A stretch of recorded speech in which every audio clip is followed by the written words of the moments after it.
दुश्मन वहां तैयार बैठा था। हमारी जब टुकड़ियां हवा से नीचे आ रही थी पैराशूट से, उन्होंने क्या हमारे साथ किया, ये दर्शक खुद गूगल सर्च करके पढ़ सकते हैं। चीन और पाकिस्तान की रिश्ते तो गहरे होते रहे हैं, इनके सैनिक रिश्ते भी बहुत गहरे होते रहे। पाकिस्तान की नजर है जम्मू कश्मीर पे और चीन की नजर है अरुणाचल प्रदेश पे। ये 2030 से पहले कोई सैनिक गतिविधि भारत पे नहीं करेंगे, कोई युद्ध नहीं करेंगे। जैसे हर पाकिस्तानी नागरिक दिन रात जम्मू कश्मीर के बारे में सोचता है, ऐसे ही हर चीन का नागरिक दिन रात ताइवान के बारे में सोचता है। जैसे सिंदूर के वक्त पाकिस्तान ने चीनी हथियार, चीनी हवाई जहाज इस्तेमाल किए, लड़ाकू विमान, इस बार भी पाकिस्तान वो करेगा, क्योंकि अब पाकिस्तान को और लेटेस्ट और आधुनिक डिफेंस इक्विपमेंट चीन ने दे दिया है। सिंदूर के बाद चीन ताइवान के हमले से पहले अपने सारे में आ रहा आधुनिक है कि अब अमेरिका ने कुछ ऐसा षड्यंत्र रचना शुरू किया है कि जमीन पे अपने ट्रुप्स फौज घुसाने की कोशिश में है। तीन तरफ से ईरान को घेरा गया है। उसके बाद हम बात कर लेंगे कि इन दिनों पिछले 10 12 15 दिन से चीन और पाकिस्तान मिलके भारत की अंतर्राष्ट्रीय सीमा के आसपास घूम रहे हैं। इस चहलकदमी की क्या वजह हो सकती है? फिलहाल सर, ईरान इजराइल के बीच अब नया जो तुर्क का पत्ता चलना शुरू किया, जिस तरह की खबरें आ रही हैं, एक महीने बाद ईरान झुका नहीं है। तो क्या आप ये डराने के लिए अमेरिका कह रहा है कि हम जमीनी हमले की भी तैयारी करेंगे, उनके यूरेनियम अड्डों से जितना भरा हुआ यूरेनियम है उसको उठाने की कोशिश करेंगे? क्या सफल हो पाएगा अमेरिका, या फिर ऐसे ही अब तक जिस तरीके से रो रहा है, घिसट रहा है ईरान के सामने, वही घिसटते रहेंगे मिस्टर ट्रम्प? संजीव जी, एक प्रसिद्ध ब्रिटिश जनरल थे, उनका नाम था ब्रिगेडियर जनरल जैक रिपर। उन्होंने कहा था, युद्ध एक गंभीर विषय होता है राजनेताओं पे छोड़ने के लिए। War is a serious business to be left to politicians. Iran युद्ध के ठीक एक हफ्ता पहले 21 फरवरी को जब राष्ट्रपति ट्रंप की व्हाइट हाउस के सिचुएशन रूम में फाइनल ब्रीफिंग हो रही थी, तो अमेरिकी सेना के मुखिया chief of joint staff general Dan Caine ने राष्ट्रपति ट्रंप को बोला कि अगर अमेरिका ईरान के साथ युद्ध करता है तो ईरान के लिए घातक साबित होगा। लेकिन ट्रंप ने अपने सेना मुखिया की बात नहीं मानी, और उसके बाद हम देख रहे हैं आज 31वां दिन है और अमेरिका और इसराइल का क्या हश हो रहा है ईरान से। मैं मानता हूं कि ईरान के पास वो आर्थिक और सैनिक ताकत नहीं है जो अमेरिका और इसराइल के पास है। लेकिन ईरान ने जो भी उस पे 47 साल से आर्थिक प्रतिबंध लगे, उसमें उसने इस दिन की पूरी तैयारी की, क्योंकि 11 फरवरी 1979 को जब इस्लामिक रेवोल्यूशन ईरान में हुआ, तब से ही सत्ताधारियों को पता था एक दिन जरूर आएगा जब अमेरिका और इसराइल मिलकर ईरान पे पूर्ण युद्ध करेंगे। तो उन्होंने उसके लिए तैयारी की, जिसके बारे में मैंने डिटेल में आपके पहले शो में बताया, तो मैं दोबारा उसको रिपीट नहीं करूंगा। जहां तक बात है ग्राउंड इन्वेजन की, देखिए, अगर हम ईरान के भूगोल या ज्योग्राफी को देखें, ईरान तीन तरफ से पहाड़ियों से घिरा हुआ है। Zagros mountain ranges, Makran ranges और एल्बर्स रेंजेस, और चौथी तरफ उसका समुंदर है। ईरान का जो समुद्री तट है वो 2440 किलोमीटर लंबा है। और ये जो समुद्री तट है, ये पथरीला है। ये बॉम्बे गोवा की तरह रेतीला नहीं है। सेना की पढ़ाई में बताया जाता है, सिखाया जाता है हमें कि जब भी कोई अटैकर टू कोई भी देश दूसरे देश पे हमले की कोशिश करता है, तो अटैकर टू डिफेंडर रेशो 3:1 होना चाहिए अगर मैदानी इलाके में जंग हो रही है। अगर पहाड़ी इलाके में जंग हो रही है तो ये रेशो 9:1 हो जाता है।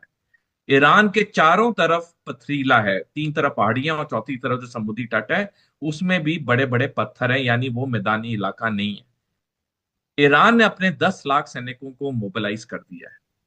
अब सैनिक पढ़ाई के हिसाब से 10 लाख सैनिकों के लिए इसराइल और अमेरिका को 90 लाख सैनिक चाहिए होंगे। 90 लाख सैनिक तो वहां वो पहुंचाने से रहे, क्योंकि पहली बात उनके पास इतने सैनिक है ही नहीं। अमेरिका की सेना की तादाद 9.5 लाख है और इसराइल की सेना की तादाद 1,70,000 है। अगर मैं कहूं कि आज रात को अमेरिकी सरकार, इजरायली सरकार कहते हैं कि उनका देश का हर युवा सेना में भर्ती होगा, तब भी 90 लाख सैनिकों को 11,500 किलोमीटर, क्योंकि अमेरिका की दूरी ईरान से 11,500 किलोमीटर दूरी है, उसे कैसे भेजेंगे? इसराइल की दूरी ईरान से 1,762 किलोमीटर है। तो 90 लाख सैनिक तो किसी हाल में ये नहीं भेज सकते। जो भी अब ये 8, 10, 12 हजार भेजेंगे ईरान में, अगर भेजते हैं, अगर डोनाल्ड ट्रंप ये नादानी करते हैं, ईरान उनको चुन चुन के ऐसा मारेगा कि अमेरिका के लिए और बेइज्जती होगी। हमने देखा पिछले 3-4 जमीनी इन्वेजन, ग्राउंड इन्वेजन जो जो अमेरिका ने किए हैं, चाहे वियतनाम में हो, इराक में हो, अफगानिस्तान में हो, कितने इनके लिए बहुत ही गलत साबित हुए हैं। मैं दर्शकों को बताना चाहूंगा, थोड़ा गूगल सर्च जरूर करना शो के बाद। 1987 में जब भारतीय सेना ने अपने पैराट्रूपर्स को जाफना यूनिवर्सिटी में भेजा था श्रीलंका में ऑपरेशन पवन के तहत, दुश्मन वहां तैयार बैठा था। हमारी जब टुकड़ियां हवा से नीचे आ रही थी पैराशूट से, उन्होंने क्या हमारे साथ किया, ये दर्शक खुद गूगल सर्च करके पढ़ सकते हैं। एयरबोर्न या हेलीबोर्न ऑपरेशंस करना जब दुश्मन आपकी ताक में पूरा तैनात हो, ये बहुत घातक होता है। और अगर मैं दोबारा कहूंगा, अगर राष्ट्रपति ट्रंप ने ये गलती या नादानी की, तो इतने ज्यादा अमेरिकी सैनिक मारे जाएंगे कि अमेरिका में बवाल आ जाएगा। ऑलरेडी 2 दिन से अमेरिका में बवाल चल ही रहा है। जिस तरह से डोनाल्ड ट्रंप के खिलाफ 51 सिटीज में ऑफिशियल प्रदर्शन हुए हैं, जिसमें 10 लाख से ज्यादा अमेरिकी नागरिक सड़क पे आए हैं, ये तो साफ दिखाता है अमेरिका के अंदर ही ट्रंप के खिलाफ इतना प्रदर्शन शुरू हो गया। तो मेरे ख्याल में तो ट्रंप को ये नादानी नहीं करनी चाहिए। थोड़ी साहब, ट्रम्प गलती पे गलती कर रहे हैं और फंसते जा रहे हैं, दुश्मनों से नहीं, अपने ही घर के लोगों से। और अपने घर में फंसना सबसे घातक होता है घर के मुखिया का। खैर, दूसरे टॉपिक हम लोग बात करना चाहते हैं चीन और पाकिस्तान। ये दोनों धीरे धीरे धीरे धीरे 10, 15, 20 दिन से भारत की अंतर्राष्ट्रीय सीमा है चीन और पाकिस्तान से लगी, उस पे मंडरा रहे हैं। क्या हो सकता है? सिर्फ अपनी निगरानी कर रहे हैं या भारत पे नजर रख रहे हैं? सजीव जी देखिए, चीन और पाकिस्तान की जो गहरी दोस्ती है, उसका एक कारण ही, जैसे हिंदी में प्रसिद्ध कहावत है, दुश्मन का दुश्मन दोस्त होता है। चीन का दुश्मन भारत है, पाकिस्तान का दुश्मन भारत है। तो ये दोनों देश इकट्ठे मिल चुके हैं कि उनका एक कॉमन दुश्मन है, वो है भारत। और जब से शी जिनपिंग पहली बार चीन के राष्ट्रपति बने 14 मार्च 2013 को, तब से साल प्रति साल चीन और पाकिस्तान की रिश्ते तो गहरे होते रहे हैं, इनके सैनिक रिश्ते भी बहुत गहरे होते रहे हैं। और इनका एक कॉमन एम है, भारत की कुछ जमीन को अपने देश में मिलाना। पाकिस्तान की नजर है जम्मू कश्मीर पे, और चीन की नजर है अरुणाचल प्रदेश पे। लेकिन ये 2030 से पहले कोई सैनिक गतिविधि भारत पे नहीं करेंगे, कोई युद्ध नहीं करेंगे। उसके कई कारण है, मैं दर्शकों को 1-2 कारण बताना चाहूंगा। सबसे पहला कारण है कि चीन के लिए पहला सैनिक लक्ष्य है ताइवान। जैसे हर पाकिस्तानी नागरिक दिन रात जम्मू कश्मीर के बारे में सोचता है, ऐसे ही हर चीन का नागरिक दिन रात ताइवान के बारे में सोचता है। ताइवान उनका नेशनल ऑब्सेशन है, उनका मेन मिलिट्री टारगेट है। तो जब तक चीन ताइवान पे हमला नहीं करेगा, जो कि अगले साल के अंत में होना है, और इसका खुलासा अमेरिका के रक्षा मंत्रालय पेंटागन ने किया है अपने पिछले साल की 23 दिसंबर की रिपोर्ट, जो उन्होंने अपने यूएस कांग्रेस को सबमिट की है। तो चीन ताइवान के हमले से पहले कोई सैनिक कार्रवाई नहीं करेगा भारत पे। जहां तक पाकिस्तान की बात है, मैंने कई बार आपके शो पे बोला है, पाकिस्तान इस साल कोई ना कोई एक आतंकवादी बड़ी घटना करवाएगा भारत पे, जैसे उसने पहलगाम कराया था।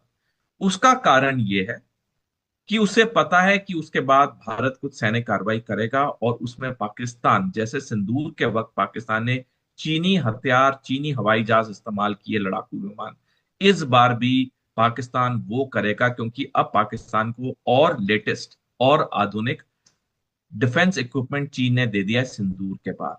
तो चीन के लिए एक लाइव लेबोरेटरी टेस्टिंग हो रही है अपने हथियार की। देखिए 1979 में जब चीन वियतनाम से युद्ध में हारा, तब चीन ने संकल्प किया कि वो दुनिया के किसी युद्ध में हिस्सा नहीं लेगा जब तक वो ताइवान का हमला नहीं करता है। लेकिन चीन के लिए बड़ी एक कठिनाई थी। कठिनाई ये थी, उसके हथियार कोई भी लड़ाई में टेस्ट नहीं हो रहे थे। अमेरिका के हथियार तो दुनिया की हर लड़ाई में टेस्ट होते हैं, वो तो हमें पता है, दुनिया में कई जंग होती है, अमेरिका पहले भागता है हथियार लेके। लेकिन चीन को वो लग्जरी नहीं थी, और उसे वो पाकिस्तान में दिखी, जिसका मैंने काफी डिटेल में लेख भी लिखे हैं। ये अपराक्रम 2001 के बाद चीन ने पाकिस्तान को अपने हथियार ज्यादा से ज्यादा बेचने शुरू किए।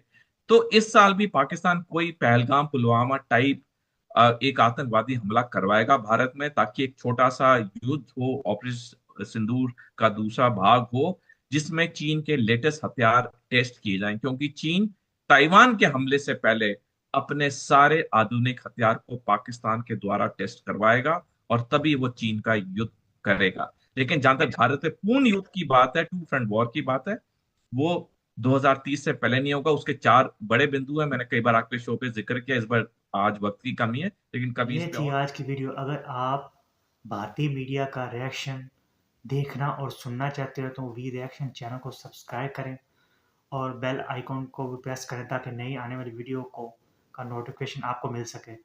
और हमें टिकटॉक पर भी फॉलो करें। नेक्स्ट वीडियो के मिलते हैं। अल्लाह हाफिज़।